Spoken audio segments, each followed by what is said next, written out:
Браќи и сестри, јас се молам, оште ќе го споделам со вас да допре до секој од вас. Може нема да ве допре како мене што ме допре, затоа што знаете искуствено кога ќе доживеете нешто е поинаку. Меѓутоа, верувам дека Божјата реч секојаш треба да не допира. Тоа е незината цел, па се надевам дека во тоа ќе успеам со Божја помош. Тие кои што доаѓаат во петоците знаат дека ја проучуваме Копнежот на вековите. Една од моите најомилени книги, која што одигра голема улога во една моја црна дупка во животот порано, така да се изразам. И веројатно Господ сака пак преку таа книга да одигра уште нешто повеќе. Имено пред неколку петоци читавме за благородникот со синот кој што му бил пред умирање во 4 глава Јован. Тоа е веднаш после случајот со Самарјанката. И си реков, еко размислував подолг период, сега кога да го кажам пред се моето искуство, одложував некако, не дека не беше тоа недостаток на вера, туку едноставно сакав само да видам како ќе течат работите. И си реков, ова со благородникот ми дојде како кецна 10, или некој вели кецна 11. И си викам, ова е тоа со кое што ќе почнам. Па затоа да отвориме во Јован 4 глава и ќе читаме од 46 до 54, да видиме и овде, уште тука ќе се огледаме како тоа без да се трудиме да бидеме радосни, можеме да бидеме радосни. Слушате ли добро? Без да се трудиме. Знаете, кога се трудиме секојаш онака во своја сила човечки, ете тоа е тоа што и го слуштавме, тоа е секојаш. Тоа е секојаш така, кај секој од нас. Што се случува? Еве читаме 46 стих. И пак дојде во Кана Галилејска, значи Исус, се сеќавате, бил на пат од Јудеја, фатил таму кај што никој не фаќа од евреите. Го заобиколува Самарија, не, тој фатил преку Самарија, знаете што се случува на почетокот во 4 глава Јован, и сега ја поминува Самарија и влегува во Галилеја. И ќе видиме подосна го избегнал Назарет, затоа што Назарет му е прв.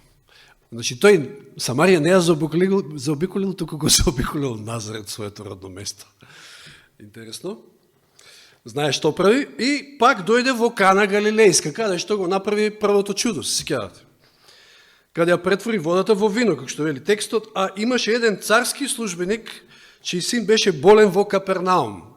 Интересно, ова место Капернаум, Исус мислам дека поголем дел од својата служба ја поминува токму тука. И ќе се сетите на еден друг кој што покажал многу голема вера во Капернаум, стотникот. Значи, ова не е случајно. Ова не е случајно, тоа е веројатно мало место, па се расчуло и така натаму, ја така ги поврзувам работите.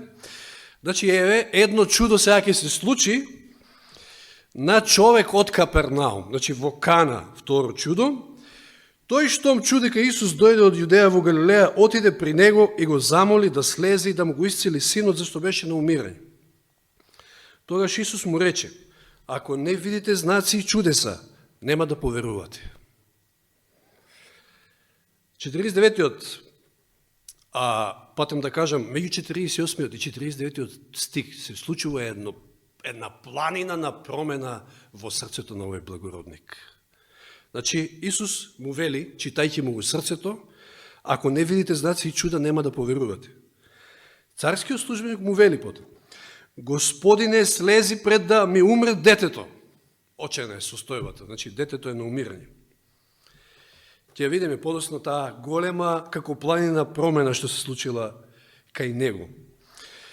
Исус му рече 50 стих, оди си, твојот син е жив. И овде ја гледаме верата, Оди си, твојот син е жив.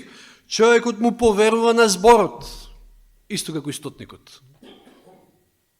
Тоа е верата. Му поверува на зборот што му го кажа Исус и си замина. Кога сме кај стотникот, ајде да ви подсетам малку. Лука 7 глава.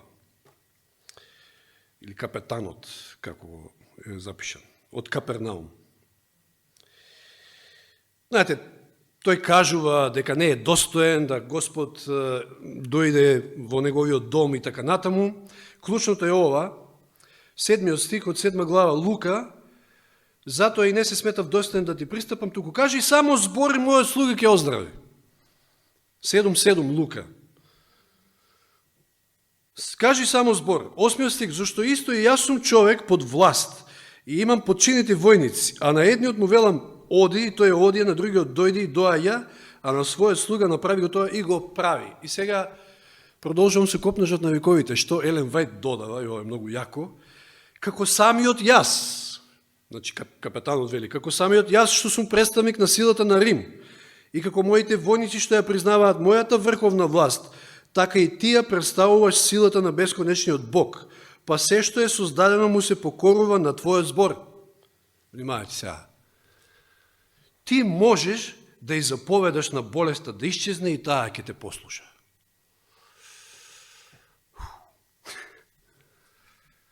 Можеш да ги повикаш своите небесни вестници и тие ќе дадат исцелителна сила. Кажи само збор и мојот слуга ќе биде излекуван. Неверојатна вера. Да се вратиме сега во Јован 4 глава. 51 стих, само да довршиме, значи, со читањето на овој пасус. Потоа се случува оној дел, кога тој оди, ги праша за часот, 51 стих се извинувам, и доека уште слегуваше, неговите слуги го пресретнаа и му соопштија дека син му е жив, како што Исус кажа. А тој поверува. Тој ги праша за часот, значи само да се осигури едноставно за часот, кога се случило точно во 7 часот, тогаш кога Исус го кажал зборот, тога се случило. Тоа е нашиот лекар, лекарот над лекарите. И, не мора да го читам тоа, да не одземам време. Но, сега ќе се позанимаваме со некои работи кои што често пати ние ги имаме како проблеми. Овој човек дошол со проблем, страшен проблем. Меѓутоа, имал и проблематична вера, како што најчесто ние имаме. Значи, првен ќе забележаме колебање и сомнеш кај него. Не за џабе го спомнав ова, значи на излегување од Самарија Исус ќе го заобиколи Назарет. Ова со намера ќе го спомнам за да видиме дека овој човек, благородникот, е слично гледа на работите како и назаритјаните, оние од Назарет. Имено што? Зошто Исус не секал во Назарет? Неговото родно место? Затоа што пророкот не е почитуван во своето родно место. Нема чест во своето родно место. И вели вака во копнежот. Луѓето карактерот го проценуваат според она што можат да го сватат. Тесноградите и световни луѓе за Христа суделе според неговото скромно потекло, според неговата скромна облека и секојдневната напорна работа. Не можеле да ја проценат чистотата на тој дух, на кој немал ниту една дамка на греф. Однадвор го гледале, како што и луѓето гледаат однадвор, не може да му го видат срцето. Истата работа, кога веста пристигнува од Кана, се проширила во Капернаум и таткото, значи, трга, како што видовме, веројатно бил благородник во служба на Ирод Антипа, како и да е, слушнал, значи за големиот лекар, се слушнале муабети и стига во Кана. И Исус, вика, го затекнал обкружен со мноштво. Со срце полно со страв се протуркал до Спасителот. И сега внимавајте. Но неговата вера се поколебала кога видел само едноставно облечен човек, прашлив и уморен од пат. Исто како и овие домашниве од земјаците, да кажем, на Исуса. Надворешно. Овој? Кој е овој? Нема да ми помогне на синот мој. Овој не личи ни на лекар, нема бел мантил, нема стетоскоп, нема дипломата, кој знае од кај му е, може да му е купена, ако е од Македонија, нели? Може, чисто, може и тоа да се случи. Значи, не сакам погрешно да бидеме сватени, меѓутоа, кој е овој, каков овој лекар, значи? Како може он, се поколебала неговата вера кога го видел, неговиот изглед, овој нема шанси да му помогне мојот син. Меѓутоа, браќи и сестри, сомнежот, колебањето, тоа треба се исфрли од срцето. Како вели во Јаков 1 глава 6 и 7, ајде да се подсетиме на овие стихови. Значи, не смее да има трунка на колебање и сомнеш. Што е верата? Тврда увереност. Тврда увереност. Ви сте сигурни. Но да моли со вера, значи Јаков таму вели, ако ви треба мудрост, побарете од Бога. Ова е за било што. Што и да молите, што и да сакате, побарете од Бога. Но да моли со вера, тој што моли да моли со вера, без никакво сомнение. Зашто оној кој се сомнева е сличен на морскиот бран, кога ветрот го издига и го спушта. Де е вака, де е така. Таквиот човек да не мисли дека ќе прими нешто од Господа. Таквиот човек нека не мисли дека ќе прими нешто од Господа. Нека не се залажува. Че верата е тврда, цврста увереност. Кога спомнав, пак ќе кажам, да не бидам погрешно сватен, поготово од професорот тука. Знаеме какво ни е здравството во Македонија. После судството, веројатно, таму проценти кои што се бројат, може би на прсти, не знам.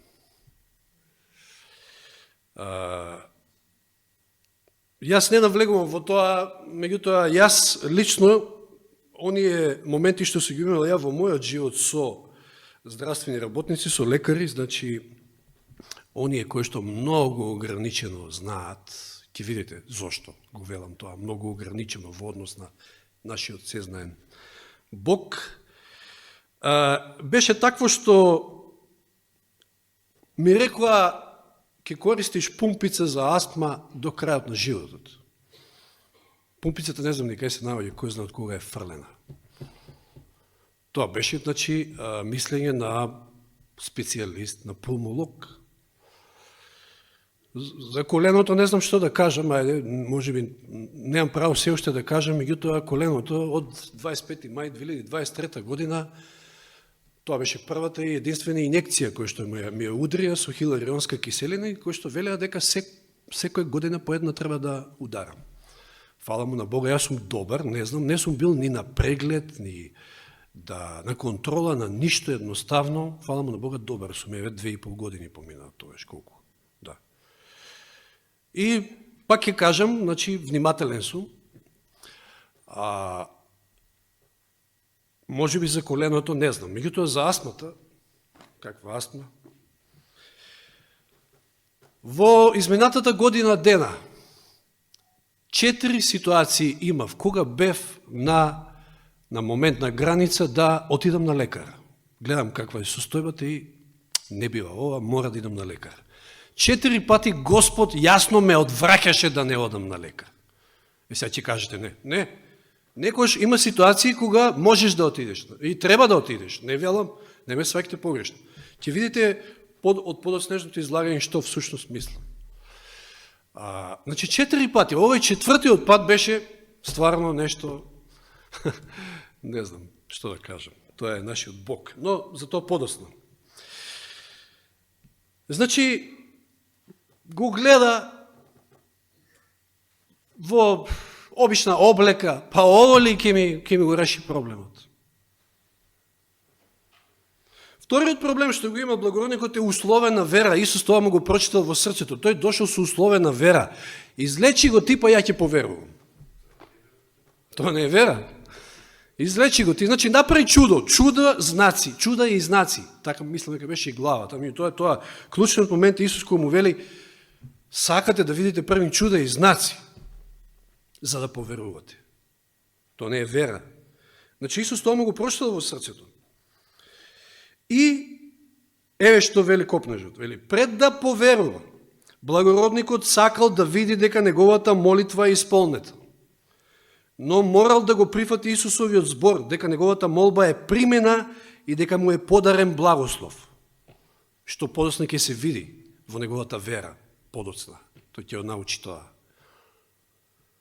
Значи, секавично ова се случило кај него. Меѓутоа, Господ знае да направи вака, само да, како што да ви кликне во главата, затоа што се е тука. Се е тука. Ние исто така треба да научиме оваа поука, вели Елен Вајт. Не треба да веруваме затоа што гледаме или чувствуваме дека Бог не слуша. Ние мораме да се потпреме врз неговите ветувања. А ги има и лјадници, денови прочитав, не бој се, изразот не бој се, во Библијата некој изброел, окей, сега е лесно со овие софтверите, 365 пати стои во Библијата. За секој ден поеднаш. Не бој се. Значи, треба да веруваме на неговите ветувања. Кога ќе му пристапиме со вера, секоја наша молба влегува во Божјето срце. Кога сме барале негов благослов, треба да веруваме дека го примаме и да му заблагодариме што сме го примиле. Ајде сетте се пат на Дейвид Гейтс и неговото искуство. Ги добил милион долари, добил човекот, немал скршена банка во джебот, $1,000,000 за Божјето дело, кога почнал да му благодари на Господа дека ги има. Кај себе ги нема. Ги има! Тоа е верата. Тогаш треба да ги прифатите нашите должности, уверени дека благословот ќе го примиме кој ќе ни биде најпотребен, тогаш кој Господ знае дека ни е најпотребен. Кога ќе научиме да правиме така, ќе знаеме дека нашите молитви се примени. А не се чудиме, па сега, што знам, година дена помина, 2 години помина, 3, не знам ова, не знам ова. Не, верувајте дека Господ ве услиша. Сега некојаш не знаеме, значи, која е Божјата волја, меѓутоа верувајте, ако со вера се молите дека Господ ќе ви услиши. Ево уште еден цитат од Копнежот, вели: ние нема да му ги изнесуваме нашите молби на Бога за да поверуваме дали ќе ја исполни својата реч, туку затоа што ќе ја исполни. И тоа е многу голема разлика. Не за дека ќе ја исполни, туку затоа што ќе ја исполни. Господ не е човек да лаже, кој ќе каже и така е. Не да поверуваме дали не сака, туку затоа што не сака. Се сомнева некој од нас тука дека Господ не сака? И па тогаш, што вели Ивана, насмејте се. Бидете радосни, затоа што Господ не сака. Како што истакнав кај благородникот сме, уште клучниот момент беше, ако не видите чуда. И сега видите што се случува кај човекот. Како блескот на светлина, која го изговорил ова Исус, ако не видите чуда, како блескот на светлина, зборовите на Спасителот, упатени до благородникот, го разоткриле неговото срце. Тој сваќа дека тоа е тоа. Тоа е он, условена вера. Увидел дека Исуса го бара од себични побуди. Неговата колеблива вера се појавила пред него во својот вистински карактер. И сега внимавате, 2 пати дури Елен Вајт спомнал ова во светлината на оно што го зборуваме сабота попладне за светињата, ќе забележите кајање и тоа длабоко кајање кај него. Вели со длабока болка сватил дека неговото сомневање би можело да го однесе синот во смрт. Знаел дека се наоѓа во присуство на оној кој што може да ги чита мислите на кого му е можно се. Со длабока душевна болка извикал понизно молејќи. Значи, внимавајте, 2 пати со длабока болка, со длабока душевна болка. Тоа е кајање, тоа е вистинско кајање. Се покајал за тоа. И понизно вели молејќи се: Господине, слези пред да ми умре детето. Неговата вера, и сега внимавајте како се појавила таа цврста вера кај него. И Елен Вајт што кажува, каква била неговата вера? Како Јаков кога се фатил за ангелот, за Бога. Така се фатил. Не те пуштам доека не ме благословиш. Неговата вера цврсто се фатила за Христа, како што тоа го сторил Јаков, кога борејќи се со ангелот извикал: нема да те пуштам доека не ме благословиш. И после тоа, значи кога тој се фаќа со вера, Исус му вели: оди, твојот син е жив. И човекот му поверува на зборот и отиде. И какво му беше одењето, сега да ве прашам, 25 километри се опрашање. Елен Вајт вели можел да стигне до вечерта. Знаете ли кога стигнал дома? Утре са бајле.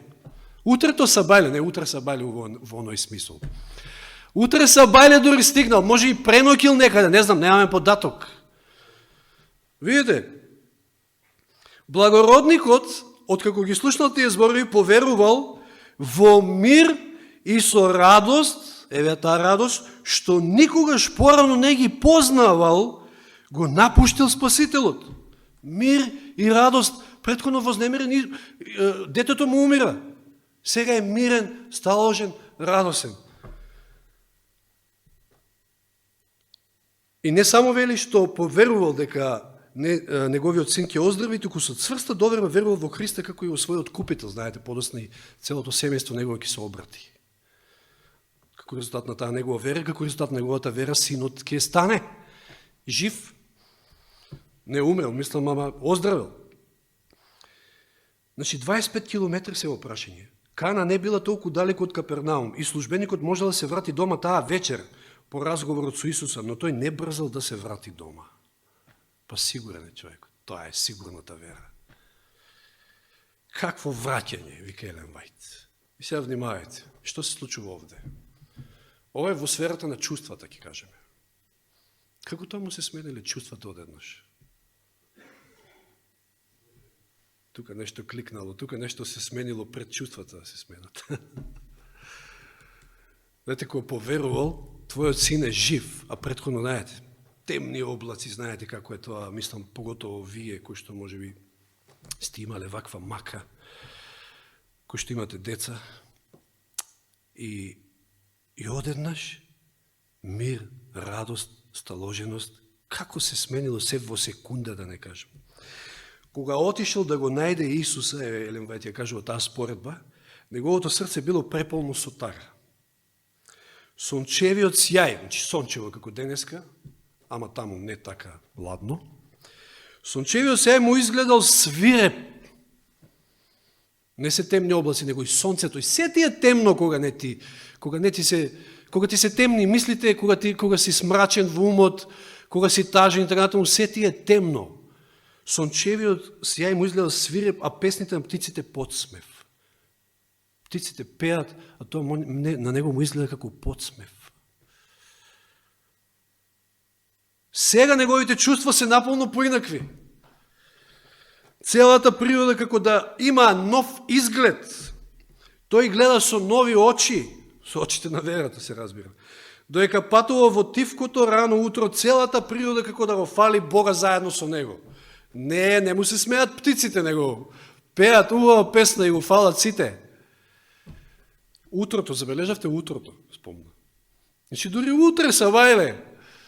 Тој полека патува и стигнува, веројатно и пренокел, како и да е. 244, четврта песна. Бог од јадој прави среќа, а од мракот сончев сјај. После зима мајско цвеќе. И на земја прави рај, така ли? Да. Тоа го прави верата. Каква промена во расположението? Меѓутоа, знаете што? Се доаѓа од мислата. Сега малку ќе го слушате Хорст Милер. Или поточно Марк Сандовал. Јас во изминато време го гледам Марк Сандовал, а тоа е слични теми држи како и Хорст Милер и е во Јучи Пајнс институтот, председател, мислам дека е таму, директор, како го викаат, не е битно. Че се доаѓа од мислата. Ако мислата ви е добра, тогаш и чувствата ќе ви бидат супер. А и повратно, добрите чувства делуваат повторно на добри мисли. Значи се е тука. Верата го направила своето. Значи тој поверувал дека син му е жив и му се смениле мислите одеднаш. Тука е сменето се и природата, сега таа кое што е истата, сега му изгледа сосема поинаква.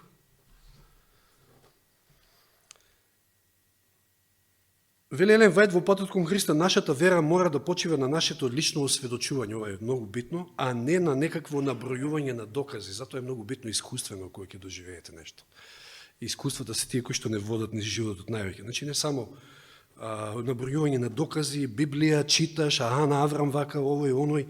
Не, вие лично кога тоа ќе го осетите. И еве сега која е главната поента всушност од сето ова. Видите што вели Елен Вајт во пето сведоштво. До црквата 443 страна. Го знаете, овој цитат, можеби јас сум го нагласувал порано. Вели, насекаде преовладуваат болести на, овој превод вели, преводот како што е преведен на душата, меѓутоа е на умот, mind, вели, во оригиналот. Насекаде превладуваат болести на умот. Во 90% на случаите, тоа е причината за сите болести од кои што страдаат луѓето. Што слушнаме? 90% од кои што луѓето страдаат од болести доаѓаат од тука.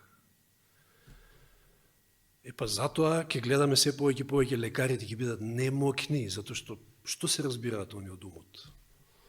Знаете, медицината каква е? Значи се базира на докази, на нешто опипливо и така натака. Не станува збор овде за мозокот. Да, мозокот е орган, меѓутоа нешто над мозокот. Тоа е умот, тоа е духот. А за духот најдобро знае Творецот. Тоа е тој лекар. 90%. Ова е многу важно, значи, да се знае. Може би, и сега набројува неколку категории овде Елен Вајт. Иако подолу ќе читаме и повеќе. Значи, тука се само категории, но тука можете да ставите, се што ќе ви падне на памет. Значи, внимавајте, прва категорија. Може би некоја семејна неволја или проблем и ја нагризува душата како рак и ги слабее животните сили.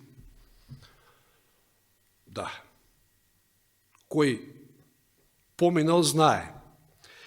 Грижата на совеста за направениот грев понекогаш го подкопува здравјето и доведува до неуравнотеженост во умот. И тука може да биде, знаете, може човек да е пречувствителен, да има пречувствителна совест. Изразена. И грижена совест. Може да му е натурено чувство на вина. И така натаму. Значи, тука можете сега да идете во разни правци. Но грижата на совеста исто така доведува до неуравнотеженост во умот. Исто така има и погрешни учења. Имате погрешните толкувања на Библијата и погрешни учења може да доведат до исто вакво. И тука Елен Вајт го спомнува учењето за пеколот и пеколните маки. И ова кога го зборува ми текнува на филмот Мартин Лутер со оној путујучи циркус, односно театар, кој што го правеа, во филмот тоа беше некоја дрвена каобина, импровизирана, и одат од село во село, од град во град, католичката црква, и собира пари од луѓето. Како? Тоа што театрално пред нив ќе го прикаже тоа мачење, горење во пеколот. И потребата да се плати, за да се излези, да не се заврши таму и фрлаат пари. Комшиите се збогатија, значи, на таа ваква теорија, погрешна теорија. Знаете како тоа разорно делува на умот, човече? Како ти можеш да го разбереш и да го сватиш Господ како љубов, што јасно кажува во Библијата, кога овде испаѓа дека е најголем садист или не знам, повеќе од тоа. Бесконечно ќе гореш во маките. Помеѓу умот и телото постои многу тесна врска. Кога едното од нив страда, другото сочувствува. Состојбата на умот има многу поголемо влијание врз здравјето, отколку што многумина воопшто можат да сватат. Многу болести од кои што луѓето страдаат се резултат на ментална депресија. И сега тука малку повеќе набројува Елен Вајт. Жалоста, загриженоста, незадоволството, грижата на совеста, чувството на вина, неверувањето, сето тоа придонесува за слабење на животните сили и води кон уништување и смрт дори. А од друга страна, храброста, надежта, верата, сочувството и љубовта го обновуваат здравјето и го продолжуваат животот. Задоволното срце и радосниот дух представуваат здравје за телото и сила за душата. И е стихот во Изрехи 17:22, веселото срце е благотворно како лек. При лекувањето на болниот, вели Елен Вајт, не смее да се занемари менталното влијание, односно дејството на мислите кои што го обземаат неговиот дух. Не смее да се занемари. Вели, правилно употребено, тоа влијание представува едно од најефективните средства за совладување на болест. Слушате ли го? Најефективно средство за совладување на болест. Тука треба да се реши проблемот. Па ако 90% од тука доаѓаат проблемите, онда тука треба да се зафатиме со работа. Да обрнеме внимание. Друг цитат од Трето свештво вели, мозокот е престол на човечкото битие. Збори за мозокот како орган сега. Ќе видите, ќе направиме разлика. централа, или ја би рекол контролен центар, на целокупниот нервен систем и умни дејности. Влијанието од мозокот преку мозочните нерви, како по телеграфски жици, тогаш немало се уште телефон, телеграфски жици се пренесуваат до секоја точка во телото. Има ли точка во телото кај што нема нерви, да ја прашам? Чукнете се, боцнете се, удрете се, па ќе видите. Околу 75 километри, мислам, на нерви се распространети низ целото тело на човекот. 75 километри. До секој дел на телото. И ги контролираат животните текови во сите делови на организмот. За секое и најмало движење во било кој дел од нашето битие, командите доаѓаат од мозокот. За се. Тука е командниот центар. И сега, интересно е што овој цитат е изваден од контекст, мислам, го извадив од контекст во кој што Елен Вајт си имала проблем со некоја сестра, кој што не прифаќала некои совети на лечење, се држала до некои своји ставови, тврдоглаво, можем да кажам. Имено, веројатно, од оно што го разбрав од цитатот, затоа што тоа е сведоштвото така се пишуване, значи имате често пат таму совети или писма, не знам, до овој брат, до таа сестра, најверојатно и предлагале некој вид на хидротерапија, предпоставува можда и топло, ладно или така ладни тушеви и нешто такво, и она си умислила дека ќе настине од ладниот туши, не дава, па не дава.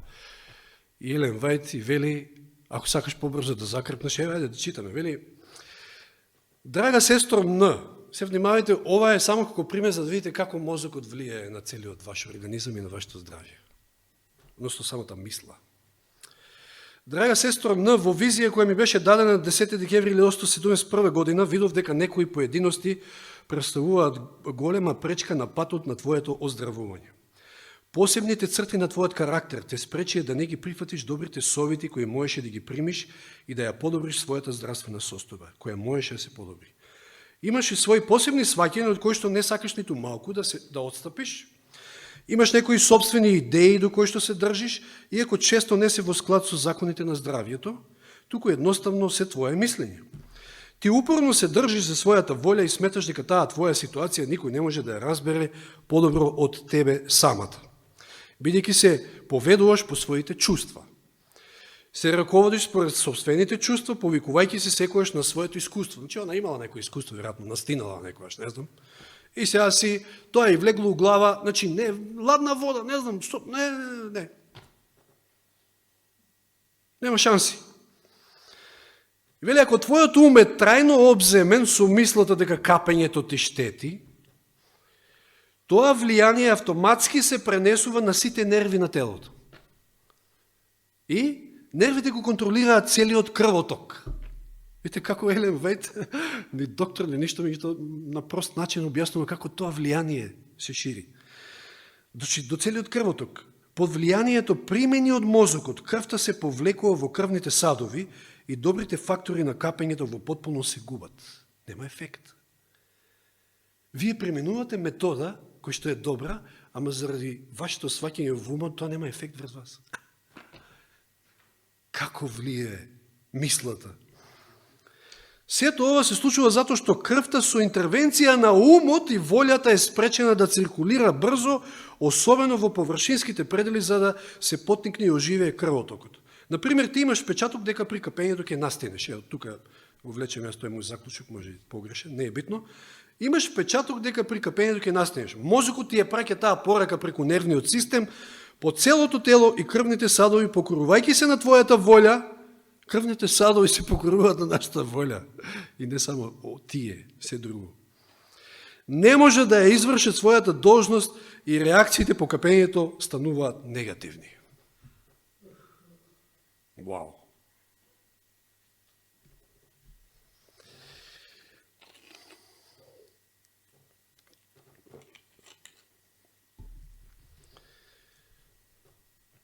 Овој дел сега што ќе го нагласиме се уште тежок и за мене, меѓутоа сепак има голема смисла. Тежок за да го разберам, затоа што мозокот е орган. Меѓутоа мислата не доаѓа од мозокот, туку од духот, од умот. Ај, кажете ми, како, што е мисла? Ај, опишите ви ја. Како ќе ја измерите? Мисла, мерлива е, дали е опиплива? Што е љубов? Што е вера? Што е? Се фаќаат ли тие нешта? Материјални ли се?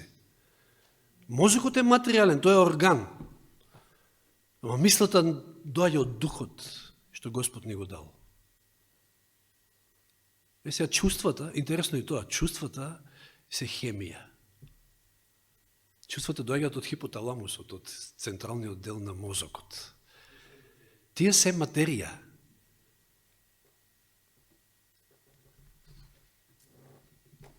Сега не ми е тоа темата, меѓутоа Хорст Милер вака вели. Кога вели Библијата дека Бог е љубов. И сега, како што ние погрешно сваќаме дека љубовта е хемија. Значи, така обично викаат, хемија. Па хемија, чувства, хемија. Па што Господ што е тогаш? Хемија ли е? Љубовта хемија ли е? Господ не е хемија, Господ е дух. Љубов, вера, тие се духовни потреби, тоа е духовно нешто. Чувствата се хемија, да, меѓутоа Бог е љубов. Љубовта не е хемија. Може, да, влијае на чувствата, тоа не забораваме, тоа влијае на чувствата, на позитивни чувства, меѓутоа самата љубов не е хемија, но тоа е друга тема. Што сакав да кажам? Значи, реков и минатиот предходно, медицината тука не може да помогне. Не може да помогне тука медицината. Ако причината е најчесто таму во умот, а тие тука многу не знаат, ни не можат што, тогаш тоа е за нив непозната област едноставно. Значи, единствен лекар кој што може да помогне е нашиот Бог. На крајот на криштите, знаете, па и Хорст Милер го кажува самиот во своето искуство, како оториноларинголог, вика, како вели таму, кој ќе се создадеше гужва, вика во... И мене ме вика, затоа што ја многу брзо ги поминував. Тоа, таков лек. Тоа, таков лек. Пум, пум, пум, пум, пум, пум. Немаш време ни да се запознаеш со пациентот, ни да разговараш малку. После веќе, некој период кога почнал да разговара, да ги сваќа нивните животни проблеми и така натаму, од оториноларинголог видите човекот што стана. Неверојатни предавања има, значи. Тоа е фантастично. Ја многу се израдував кога слушнав дека е во Локве. Гледавме, ние имавме прилика да гледаме и видеа, ги имате на нашата веб страна. Подсетете се. Одиме понатаму со друг цитат. Мозокот е орган и инструмент на умот. Имајте Елен Вајт што вели? Елен Вајт го вели ова. Мозокот е орган и инструмент на умот. Умот е тој кој што свири, а клавирот е мозокот, така да кажеме. И како ќе му свират умот и мозокот, така телото ќе игра. Разбираме сега, многу едноставно оно што го кажавме до сега, преку нервите и така натаму сета таа поврзаност.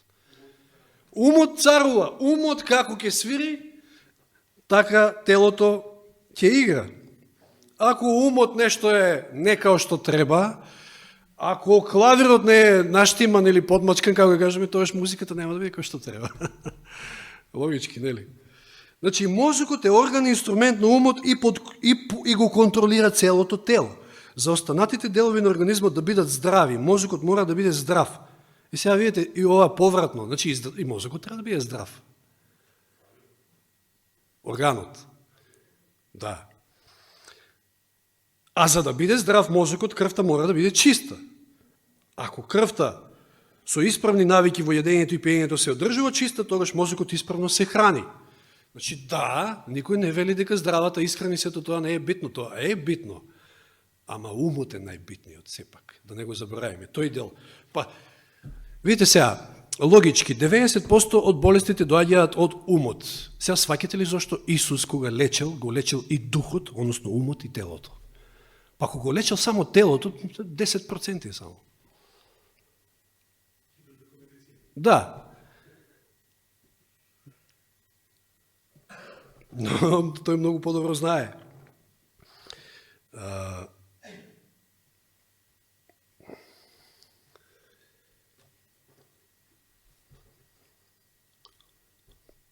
Ајде, нема време за ова. Значи, важна е состојбата и на свирачот, на умот, но и состојбата на инструментот. Значи, потребно е да се наштимаат и двата. Сега, доаѓаме до еден друг цитат. Вели, треба да се нагласува влијанието на умот врз телото, исто како и влијанието на телото врз умот. И сега Елен Вајд дури и ова не го објаснува. Едноставно, електричната сила на мозокот, тај тоа го знае. Господ ти го кажал.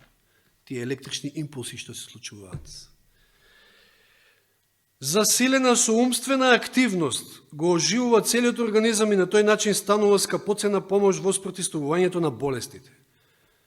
Да, значи засилена комбинација. Таа електрична сила во мозокот, но засилена со умствена активност го оживува целиот организам. Па видите како оживеал благородникот. Која поверувал, која му дошле позитивни, ведри мисли, сето тоа делувало на неговите чувства. И се понатаму. И го оживува целиот организам и на тој начин станува скапоцена помош во спротивставувањето на болестите. Тоа мора јасно да се изнесе, вели Елен Вајд.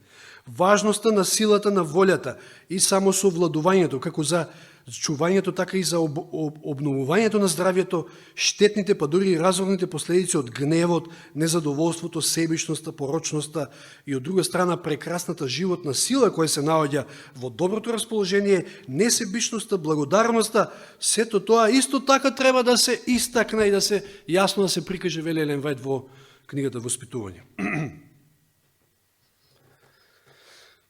Доволно беа тоа цитатите.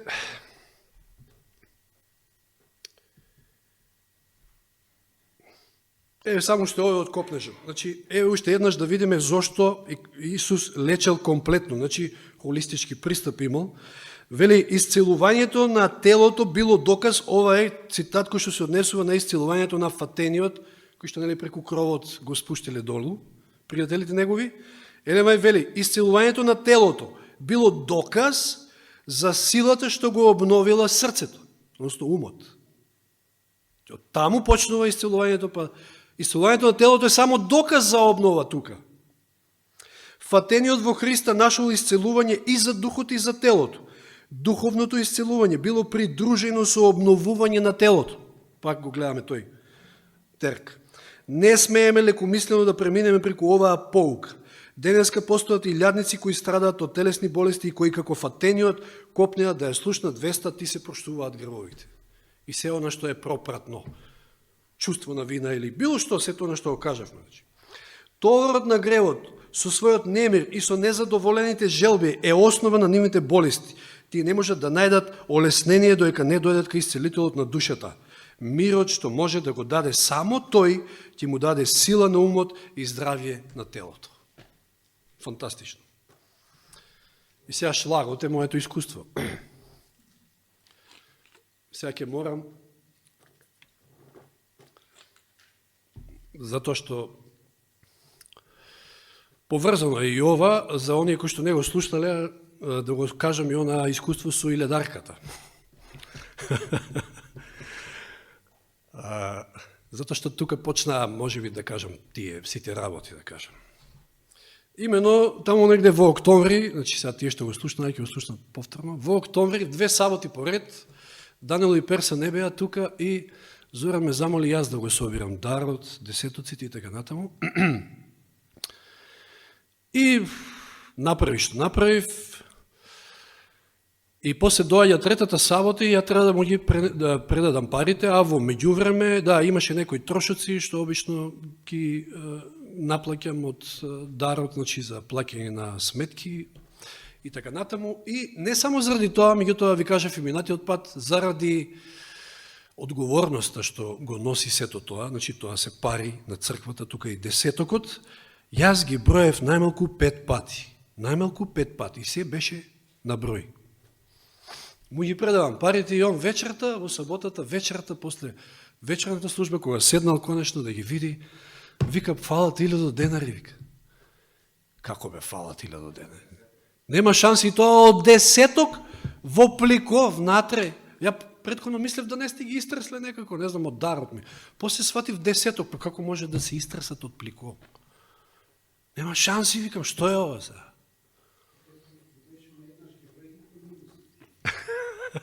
Па не верувам, значи, која видел дека таму треба да има 5 ледарки, а биле 4, он тоа све истресол, овака пликото, кој знае што му правил. Значи, самиот кажа и самиот кажа дека све било претресено. Добро, и сега битниот момент што за мене не е соодветно, ама ете Господ треба да те дотера некојаш во некоја ситуација да те научи на памет за некои работи. Не соодветно е за мене да реагирам онака мирно, како денеска е пулката беше. Као, што ми е гајле? Тоа кај мене не е баш својствено. Но тоа е за мене неправда. Како бе викам 5 пати ги броев, што е сега работата? Јас сега викам од джеб да давам илјадарка, ништо, одма му реков тореш. Од платата одвој 1000 денари, таму и готово, завршена работа. Што да правам сега? Ќе се помирам. 1000 денари. И што се случува, тоа беше, па изгледа таа сабота, кога ујавме оној одбор, последниот, пред таа сабота, во петокот, си симнувам, ја тука и тие празните пликоа, што обично ми ги дава, Данило и од ваму, од таму, седнав, гледам дека фалат и да ги полнам со ливчиња. И кога гледам во едно од пликото, ливчето не влегува, не знам што е работата сега, да видам дали има ливче, кога гледам 1000 денари внатре. И сега, почнав да скокам од... Ја одма знаев што е тоа, одма знаев во секунда, во момент, ама сега чекам да го прашам Данило во сабота да видам реакцијата негова. И он ми кажува, бе, се претресов, вика, немаше, се беше, нема, вика, нема илјадарка и гото, се претресов. И ја викам, Господе, не знам од кај стаи ти, шо, како дојде, не е битно, таа е мојата илјадарка. Значи, Господ нема да те остави да бидеш во штета, да бидеш оштетен дури и за 1000 денари. Сега доаѓа ова главното. Значи, пулката на раучението од тоа искуство беше Господ ќе се погрижи и за 1000 денари, нема да те да дозволи да бидеш оштетен. Го спомнав тој одбор тогаш. Се сеќавате одборниците дека едно од прашањата беше фактички моето здравје, значи последните, односно месеците септември и октомври имав страшни проблеми со крајниците. И ми дојде мисла, не бива веќе. Значи ја многу често пати, порано, предходните години, кога ќе сте ме виделе, сега е исклучок, на катедра, или било што, и функционира Борче, функционира со аналгетици. Со аналгетици сум функционирал, за да функционирам. Така сум функционирал. И не сум оддавал слабост воопшто. Значи службата е служба, сакам да бидам на ниво, на Господа му служам пред се, како беше денеска пулката, служиме прво на Господа.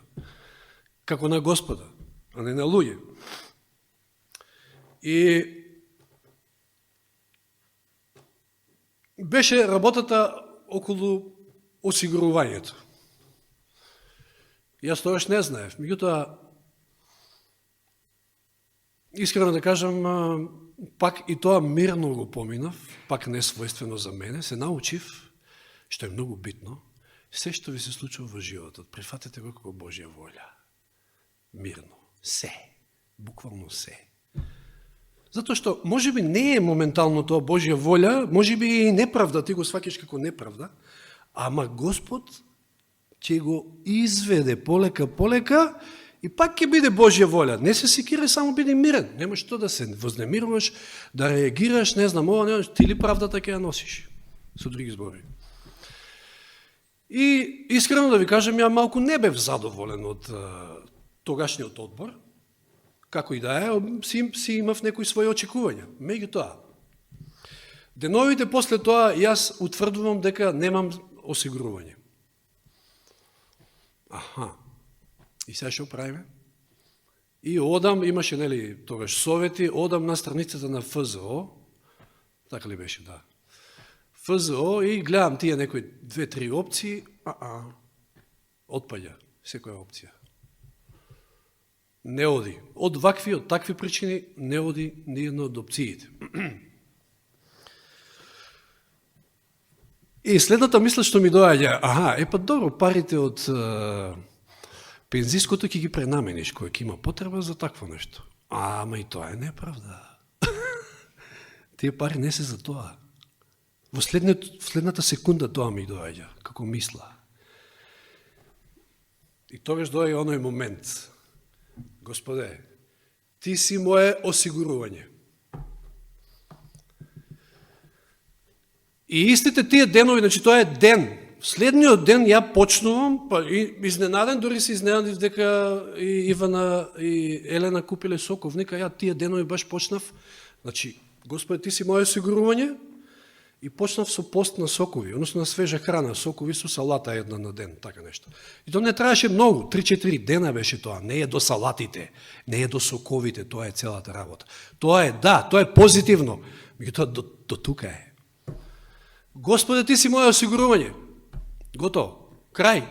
Ама, онака, зошто викаме, зошто мора да не стави у ќош Господ за да ние се фатиме за Него? Зошто забораваме на Него? Зашто се фаќаме за ова, за она поправо, па после на крај, отако остане како последна опција? Не!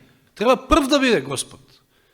И кога ќе се фатиш обе ручки, што велиме, Господе, не те пуштам дека не ме благословиш. Ти си моја осигурување. Луѓе, истиот ден, првиот ден, ми се стопија, мислам дека, ми се стопија крајниците.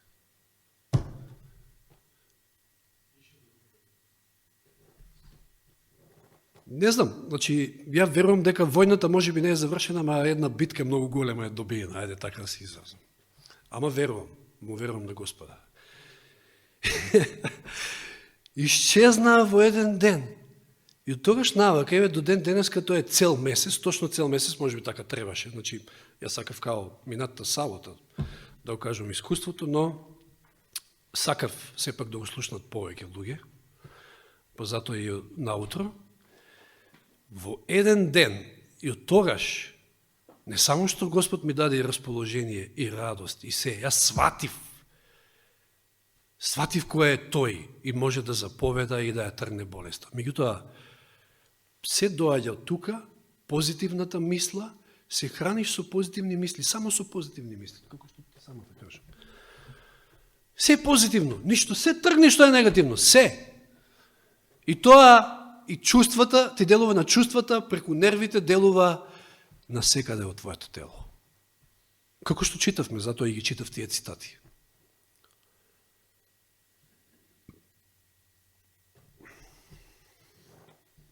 Амин. Мене ми се иде да скокам, меѓутоа. Малку е амин, само да кажеш на тоа. Така е, од радост. Но, еден момент, исто да го нагласам, клучно. Господ е моје осигурување, да, ама Господ што вика? Ако го слушаш мојот глас и ги почиташ моите наредби, уредби и така натаму, здравствени, вакви, такви, не се секирај. Важи тоа, секако. Господ најдобро знае како функционираме. Значи, Господ е решението за се, драги браќи и сестри. Ама, верата е битна од наша страна. Да се фатиме со две раце и да молиме доека не благослови, да не го пуштаме. Затоа што веруваме во неговата добрина, во неговата љубов, а не направи чудо, па ќе ти верувам. Не. Господ може се, тој е семоќен, ние тоа го знаеме. Ако може би се чувствувате осамени, може би чувствувате дека никој не ве сака, Господ ве сака. И тоа ве возлюби со вечна љубов. И мисли добро и има убави намери за вас, ова го запишав да не го заборавам, иднина на надеж и среќа. Господ го дал Синот за вас. Ако може би толку многу сте обезвреднети, ако може би толку ви е срушена само довербата, згазени, не заборавете дека Господ го даде својот Син, најбитното нешто. Толку сте вредни, немојте да заборавите дека не вредите. Ние сме бисерите, затоа Господ го плати откупот толку скапо. Господ, откривајќи вие вистината, ви е открил и смислата на живот. Кога сте дошли кај Господа, зарем можеме да кажеме сме изгубили смисол за живот? Па тука е смислот за живот. Оние кои што не го познаваат, немаат смисол за живот. Тие не знаат зашто живеат. Еремија 29:11, со тоа ќе завршим. Зашто јас ги знам своите замисли за тоа што имам намера со вас. Зборува Господ. Каква намера има Господ со нас, со секој од нас? Замисли за мир, а не за несреќа, да ви дадам иднина и надеж. Вистинската иднина, вистинската надеж. Храбрете се со вакви ветувања. Господ на сите страници на Библијата има ветување за секаква ситуација. Фатете се за неговото ветување, храбрете се, нека потечат тие позитивни мисли во вашиот ум. И тогаш се, комплет како што видовме, ќе тече и крвта ќе блика, и здравје ќе блика, и се. Само верувајте. Слава нека му е. Амин.